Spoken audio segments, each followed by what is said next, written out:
Hosted by you/PLS Stop Teaching. No, my 32M wife, 30F, is not actually a teacher. We have been together for 4 years. Our kids, 4M and 2M, have reached the age where they're becoming little people, and it's awesome. Our older child loves being a big brother, and the younger one is growing by leaps and bounds. Life is pretty damn good. Except we can't leave the house without it turning into a completely out of control learning experience or an opportunity for skill building. The best way to illustrate this is through examples. The other day we were at the grocery store.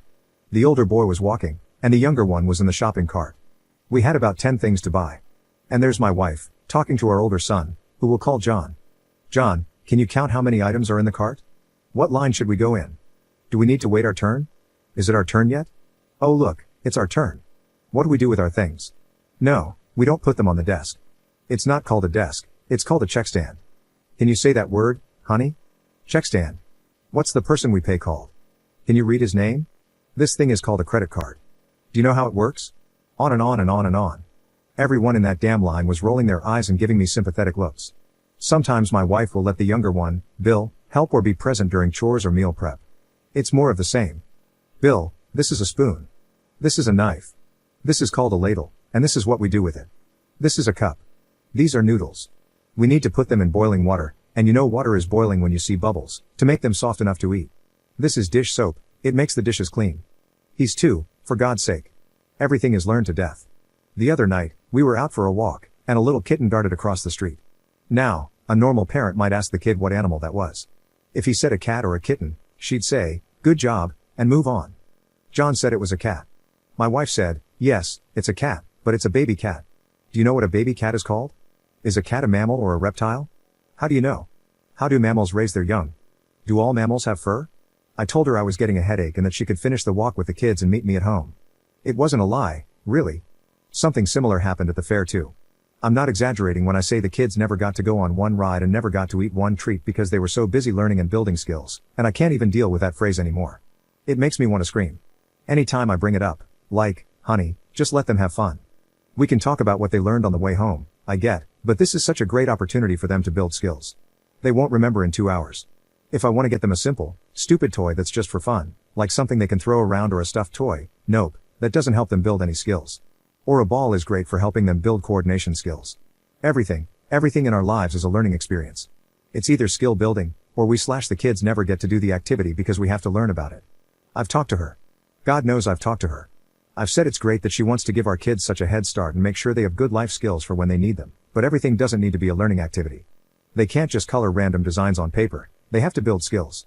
Then we have to go through the primary colors and learn about crayons and then do some skill building or enrichment activity. They can't just have fun. They can't just play. After the fair, I lost my crap that night. She was getting undressed and remarked how much fun the kids had. I am not proud to say I blew my stack. This was after at least 100 conversations with various approaches about this, and I ended up shouting, no, they did not have fun. They didn't get to ride the Ferris wheel, they got a physics lesson. They didn't get to eat anything deep fried, they got a nutrition lesson. They didn't get to play games, they got a counting lesson. They didn't get to try to win a goldfish, they got a zoology lesson. Nothing the kids did could possibly be considered fun in any universe. And now I'm an apathetic father, leaving her to do all the teaching when they're my kids too. I'm at the end of my rope. It's not like I never want them to have learning experiences. It's not like I never want them to do anything educational. But they need to just be kids sometimes too, and she thinks she's making learning fun when nothing is fun anymore. And I can't listen to any more of these buzzwords like skill building and enrichment repeated 50 times to the kids, or I'm going to lose my ever-loving mind.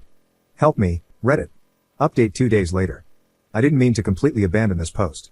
I just had no idea it would blow up like it did, and by the time I got home from work, there were more comments than I could possibly answer. Thank you, everyone.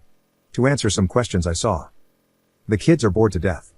Bill, being only 2, isn't super verbal, obviously, but John has asked on more than one occasion why we can't do what we came for, basically. Using the fair again, he asked why he couldn't go on the kiddie Ferris wheel. My wife basically ignored him and just kept teaching. That's part of the reason why I was so mad that night. It seems much more about her than the kids' development at all. I talk to my sons a lot, or at least I try to. I can't really bring up anything without my wife coming in and teaching or suggesting we do something else to build some skills. I feel like she's actually getting in the way of my own relationship with my kids. I guess I had more to unpack about this than I thought. But on to the update. This couldn't have been timed any better if I'd planned it. So John is 4. We have him in a pre-K type class 3 days a week. The very day I made my post, I got a call from the teacher. She basically told me that John is a very smart little boy, that he seems to know a little bit about everything and has a great vocabulary and memory. But what she said next just about made me tear up and seriously consider a divorce. There have been several instances since the class started where John has been left to his own devices. They have some structured activities during the day and some semi-structured ones, like times when the kids will be painting, but they're free to paint whatever and however they want. They also have some unstructured time, where they're free to play with the toys in the classroom. Some are learning type toys, and some are just toys like large Lego blocks, stuffed toys, balls, and things like that. Well, the first time John was presented with watercolor paints and a blank piece of paper, he did nothing. The teacher blew it off as nervousness since this is a lot of kids' first experience being around a large number of peers away from home. She also noticed he didn't really play much with the other children. She tried to help him join in some of their games, but he didn't seem interested. She decided to call me after this incident. The class was given a box of metallic crayons and a black piece of construction paper. John did the same thing again. The teacher came over and asked him what he'd like to draw. He said he didn't know. She gave some suggestions, like his favorite cartoon character, if we have a cat or a dog to draw his pet, if we didn't, draw a cat or a dog he might like to have, or draw a space alien and a spaceship. And he still said he didn't know what to draw. After a few more suggestions from the teacher, John apparently looked at her and said, "I just don't know what skill I'm supposed to be learning." Like I said, I nearly broke down. I guess I never put it together. I should have, but I never did, and I'm as much at fault for that as my wife is for this whole thing. My sons have no social skills. They have no creativity. They have no imagination. They don't know that sometimes the purpose of fun is to have fun because they've never been exposed to it. I kinda hate myself for not extrapolating this. So basically, we're raising walking encyclopedias with no personality. They aren't actually building any skills at all. I have a feeling they'd learn to hold crayons and draw by the time they're old enough to leave the house. They'll also be able to count, cook a simple meal, and understand that a washing machine gets clothes clean. What they won't understand is the really important stuff. They won't make and learn from mistakes with friends. They won't be able to relate to kids their own age. They won't understand what activities are appropriate and not appropriate when they get older and start doing things without us. They'll probably end up codependent because they'll always be waiting for someone else to tell them what to do. They'll be abuse magnets. I had a come to Jesus moment with my wife when she got home. I didn't let her call the teacher and tell her what's what. Instead, I told her that I'd called a family therapist, and if she wanted to stay married, we were also going to couples counseling. No ifs, ands, or buts about any of it. She needs to build some damn parenting skills, and I need to learn how to grasp the concept of if A, then B. I did not leave room for negotiation. I accept my fault in this. I was an only child myself, my parents were pretty hands-off for the most part, and I haven't really had a lot of occasions in my adult life to spend a great deal of time with young children or with other parents of young children. Just because I knew what was wrong apparently didn't automatically teach me what was right. I also want us to go to parenting classes eventually, but that's at a different point, assuming we get through all the rest of this stuff. I want to thank everyone for their comments, and I'll be more attentive to this thread if there's anything else you'd like to know. Commenter: how did your wife react to your come to Jesus talk? Does she agree with you that there's a problem? All the best of luck to you and your little boys. Good on you for taking control of this while they're still so young. Ops response: truthfully, I didn't give her a chance to tell me there isn't a problem because there so very clearly is a problem. My words, as closely as I can remember. Wife's name: we need to talk. I got a call from the teacher about John today. There are some problems, and we're both to blame. We've neglected his socializing and development as an individual, as well as Bill's, in favor of learning minutia about everything under the sun. I don't want to be an I told you so, and I'm not putting this all on you, but I also know I've tried to talk to you many times about not letting them live and experience things, instead of turning everything into a book lesson.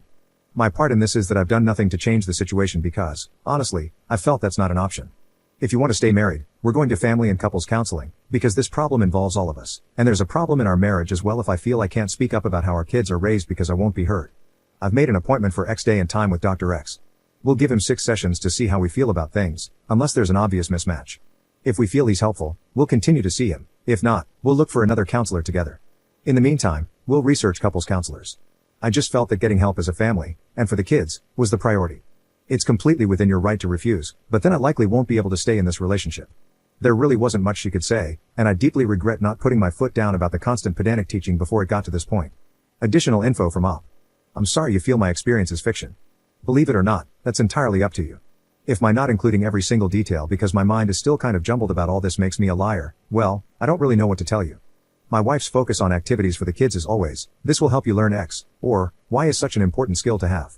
She also talks to me about skill building activities for the kids when they're around. He's heard the word probably about as much as I have. He's simply repeating it and has made the association that activities adults have him do equals learning a skill. He helps in the store at the checkout because it helps him learn counting. He plays with letter magnets on the refrigerator because it helps him learn spelling. He paints because it helps him learn his colors. There's always a goal, so when an adult tells him to do something without specifying the ultimate goal, he's lost. He doesn't understand that he's doing it just to do it and enjoy it.